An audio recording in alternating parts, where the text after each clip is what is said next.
ब्रह्मवैवर्त पुराण और गर्ग संहिता में राधा रानी के विवाह का वर्णन मिलता है।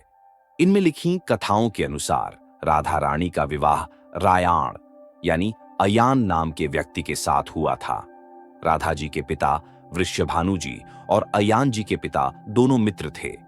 वास्तव में राधा जी का विवाह जिस अयान के साथ हुआ था वे राधा रानी की परछाई थी, जबकि राधा जी अपने वास्तविक स्वरूप में वृंदावन में श्री कृष्ण के साथ थीं, जहां राधा रानी और कृष्ण जी का विवाह स्वयं ब्रह्मा जी संपन्न करा रहे थे। लेकिन गोलोक में मिले एक श्राप के कारण राधा जी को 100 वर्षों तक कृष्ण जी से दूर रहना पड़ा। आइए विस्तार से जानते हैं राधा रानी के विवाह की अद्भुत कहानी। ब्रह्मवैवर्त पुराण के अनुसार स्वयं श्री ब्रह्मा जी के द्वारा एकांत कानन में उनके विवाह कराए जाने का वर्णन मिलता है। श्री राधा जी के रायाण गोप के साथ विवाह के बारे में भी उल्लेख किया गया है। ब्रह्मवैवर्त पुराण की कथा के अनुसार श्रीदामा के श्राप के कारण राधा रानी को गोलोक से पृथ्वी पर आना पड़ा था। इस कथा के अनुसार एक बार गोलोक में श्री कृष्ण अपनी दूसरी रानी विरजा के साथ घूम रहे थे। तभी राधा रानी वहां आ गई और वे कृष्ण से नाराज होकर उन्हें कुछ कटु वचन बोलने लगी। कृष्ण के सेवक रहे श्री दामा जी को यह बात अच्छी नहीं लगी और उन्होंने राधा रानी को मनुष्यों जैसा व्यवहार करने के लिए उन्हें पृथ्वी लोक पर मनुष्य रूप में जन्म लेने का श्राप दे दिया। साथ ही कृष्ण से एक पल की दूरी सहन न करने वाली राधा रानी को 100 वर्षों तक कृष्ण से वियोग का श्राप भी दे दिया।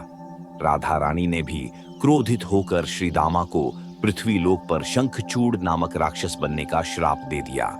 पृथ्वी लोक पर भाद्रपद माह के शुक्ल पक्ष की अष्टमी तिथि को राधा जी का अवतरण हुआ था। गर्ग संहिता के अनुसार राधा जी अयोनिजा थीं, यानी माता के गर्भ से पैदा नहीं हुई थीं। उनकी माता ने योग माया की प्रेरणा से वायु को ही जन्म दिया, परंतु वहां स्वेच्छा से राधा प्रकट हो गईं। 12 वर्ष बीतने पर उन्हें यौवन में प्रवेश करते देख माता पिता ने रायाण गोप के साथ उनका विवाह निश्चित कर दिया। उस समय श्री राधा घर में छाया को स्थापित करके स्वयं को अंतर्धान हो गई। उस छाया के साथ उक्त रायाण का विवाह हुआ। रायाण जी के साथ राधा रानी की छाया का विवाह हुआ था। वहीं वास्तव में श्री राधा अपने वास्तविक रूप में वृंदावन में श्री कृष्ण के साथ थीं। माना जाता है कि वृंदावन में श्री कृष्ण और राधा जी का विवाह ब्रह्मा जी ने कराया था। ब्रह्मवैवर्त पुराण के अनुसार श्री कृष्ण और राधा जी के विवाह में समस्त देवी देवता उपस्थित हुए थे। तब राधा जी का विवाह एक बार फिर से कृष्ण जी के साथ हुआ। हर युग में राधा रानी हमेशा ही कृष्ण के साथ विवाह करती रही है।